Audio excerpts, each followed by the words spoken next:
Hello everyone, and welcome back to my channel.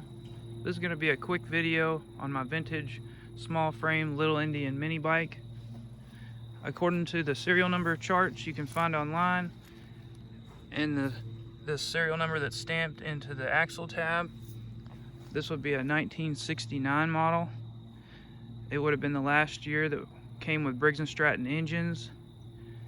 It would have came with a 3 horsepower Briggs engine. I've got a new old stock 3.5 horsepower Briggs on it now. When I got this bike, it was just the frame, forks, and fenders. I ordered the wheels from Allied Leisure. They're new reproduction wheels. They're very similar to the original, what it would have had new. The seat I bought online.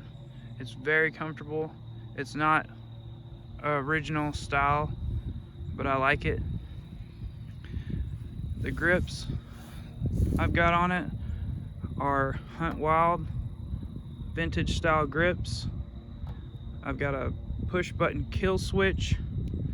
I like the way they look, very classic.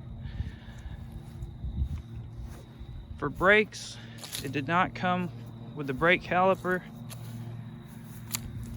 that would have been mounted here, so I put a chain brake or a clutch brake on it, and I really like how well it stops with this. These are very, very effective brakes. I've got a new old stock vintage brake handle. The only problem with these brakes is that if your chain comes off, which it has happened while I was riding this bike, you have no brakes. So basically, they're better than nothing, but they can put you in a bind. The way I think about it though is, most of the time, whenever I've had accidents on my bikes, it was from the throttle sticking wide open. So at least if you go to use your feet to stop, you're not fighting against a stuck wide open throttle if your chain comes off. So I haven't painted this bike yet. I kind of like the rust patina. I know a lot of people are probably gonna cringe when they see this video, but I kind of like it. It looks like it sat in the woods for a couple of decades, but you know, I'm keeping it inside, so it's probably not going to get worse anytime soon.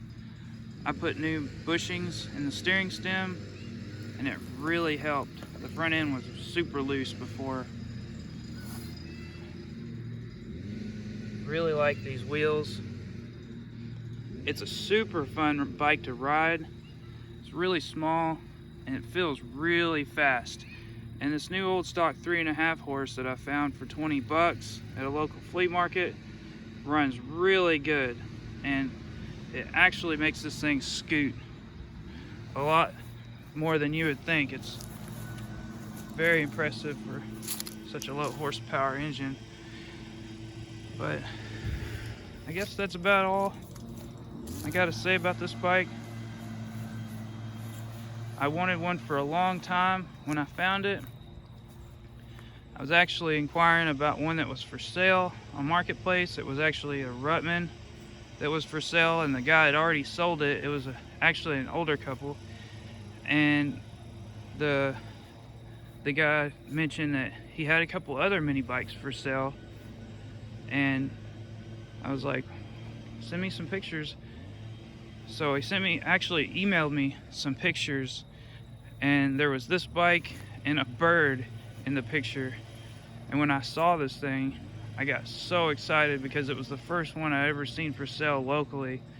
And this is down the south where you don't see very many Lil Indians. So I actually ended up driving about 2 hours one way to get this bike.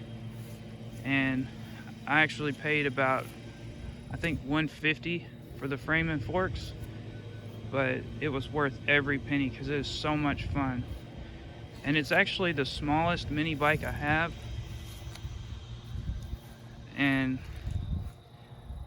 I think out of all the mini bikes I have, it's probably the most fun to ride. I haven't decided what color I'm going to paint it eventually. I'm probably just going to leave it like this for a while.